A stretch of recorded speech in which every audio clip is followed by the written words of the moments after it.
Welcome to our Middle East briefing program. Today, we're diving into the high-stakes drama of Donald Trump's trade war with China, where the clock is ticking as he pushes for quick wins ahead of the 2026 midterms.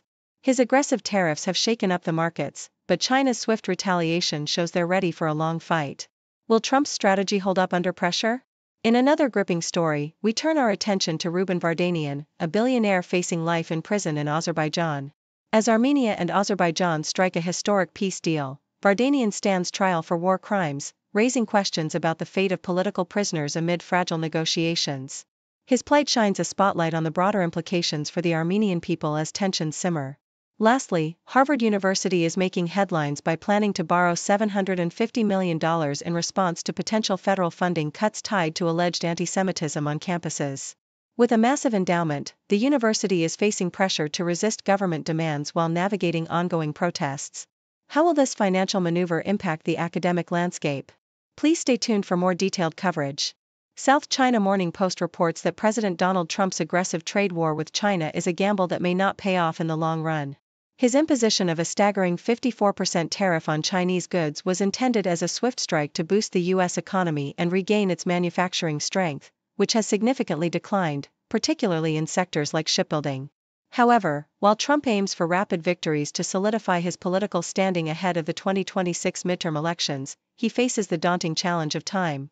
The swift retaliation from China, which has already shown its readiness to engage in this economic battle, indicates that the U.S. may struggle to achieve quick resolutions.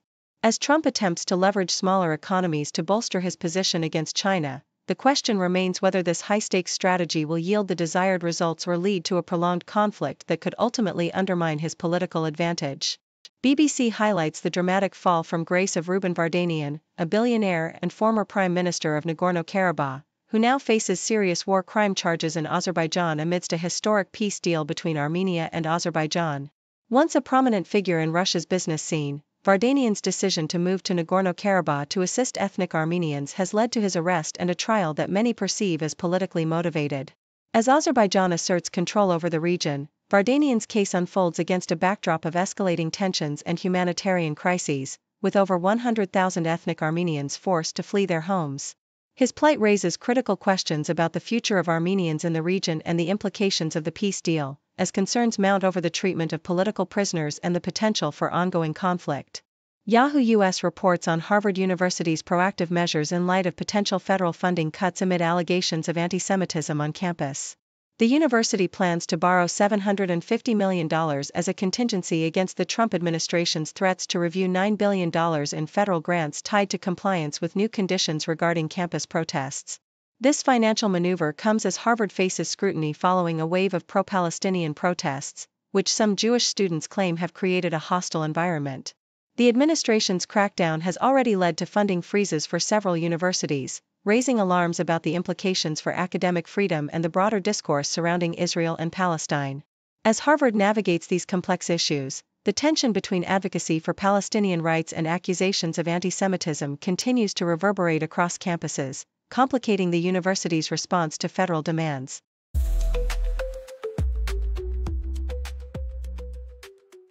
BBC.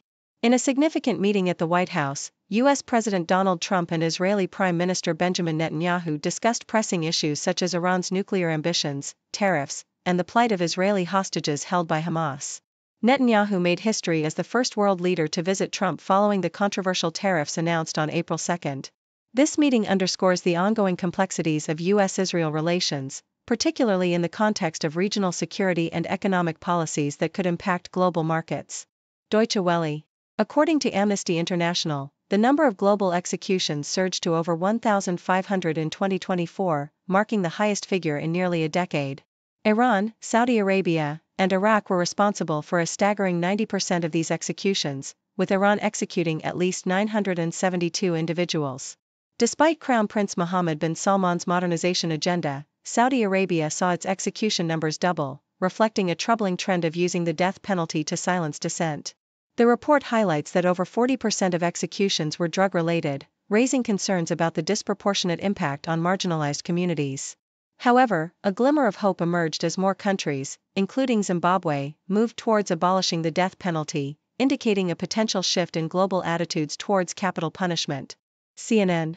The stock market experienced a roller coaster ride following President Trump's imposition of tariffs, which initially sent major indexes plummeting over 3%. However, a fleeting rumor about a potential delay in tariffs sparked a brief surge in stocks, only to be followed by a return to negative territory once the rumor was debunked. This volatility reflects the uncertainty surrounding Trump's trade policies and their impact on the economy. Analysts suggest that the administration's mixed messaging is contributing to investor anxiety, with some advocating for a market correction to pressure the White House into more stable economic strategies.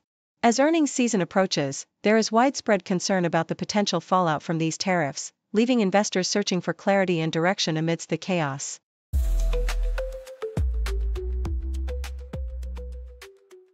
CNN reports on the tragic and harrowing last moments of 21-year-old paramedic Mohammed al-Hila, who was killed while responding to an emergency in Gaza. On March 23, he took over a shift for his father, Hassan, who was too sick to work. Shortly after being dispatched to find a missing ambulance crew, Mohammed called his father in distress, pleading for help as Israeli military gunfire rained down on them. Tragically, the call ended abruptly, and his body was later discovered in a mass grave along with 14 other first responders, all marked with evidence of gunfire. This incident has raised serious questions about the Israeli Defense Forces (IDF) narrative, as evidence suggests that the emergency crews were clearly marked and not involved in any militant activities. The IDF has since announced a reinvestigation into the incident, amid calls for an independent inquiry from the families of the victims. The Independent highlights an unexpected shift in Bill Maher's perspective on Donald Trump, whom he has long criticized. During a recent podcast episode, Maher praised Trump as one of the most effective politicians, noting his ability to connect with the public by being authentic. This change of heart followed a dinner with Trump, organized by Kid Rock, where the two discussed various political issues. Maher reflected on Trump's assertive dealings with the Taliban, expressing admiration for his tactics. This newfound respect for Trump's political acumen comes as a surprise, especially given Maher's history of opposition to the former president and his policies. The Independent also covers Trump's recent comments regarding the ongoing conflict in Gaza. After Israel resumed its offensive against Hamas, Trump suggested that the U.S. should consider taking control of Gaza, proposing that Palestinians could be relocated to other countries, creating a so-called freedom zone. His remarks have drawn criticism, with UN officials warning that such proposals could amount to ethnic cleansing, echoing historical events like the Nakba.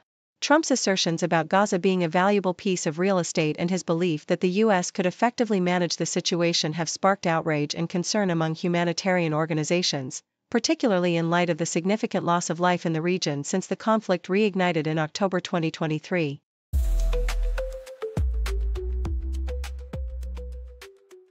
Australian Broadcasting Corporation. In a pivotal meeting at the White House, Israeli Prime Minister Benjamin Netanyahu pledged to eliminate Israel's trade deficit with the United States, even as President Donald Trump reaffirmed his administration's stance on tariffs that have rattled global markets. Netanyahu emphasized the need to dismantle unnecessary trade barriers, positioning Israel as a potential model for other nations.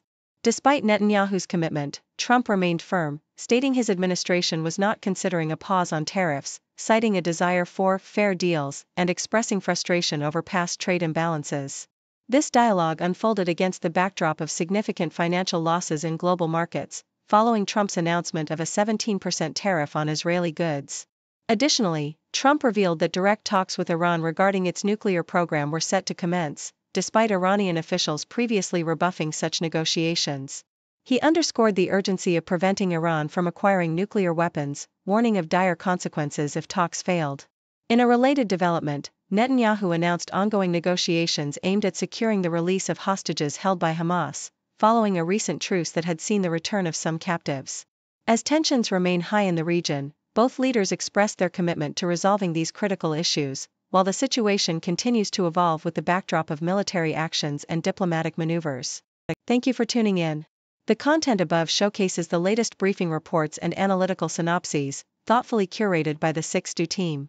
These insights stem from a wide array of reputable media outlets, think tanks, government sources, and specialized experts worldwide. We encourage you to explore these sources for a comprehensive perspective. Keep in mind that while the content may not always align with the official standpoint of 6Do Brief, it's not meant to be taken as absolute directives for decision-making. Comprising seasoned media professionals, learned scholars, and accomplished scientists, the 6Do team embodies a trailblazing, fully independent media entity. To customize 6Do Brief to meet your professional needs, you have the option to subscribe to a diverse array of briefings on our website, 6dobrief.com. Regardless of your location, you can conveniently receive 6Do Brief via email. Turn the lights on screen. What's the latest scene? Just you and me, laugh and disagree. On the couch we sit, talk about the hits, news and bits, chat through all the fits. 6-degree chess, gotta talk about that. Line crazy chat, share where we're at. From molecular change to the world's big stage, everything's fair game under our spotlight's flame. Grab a coffee quick, get your hot takes thick. We're here to mix and pick, every topic's our flick. 6-degree chess, gotta talk about that. Like crazy chat, share where we're at. Grab a coffee quick, get your hot takes thick. We're here to mix and pick, every topic's our flick. 6-degree chat.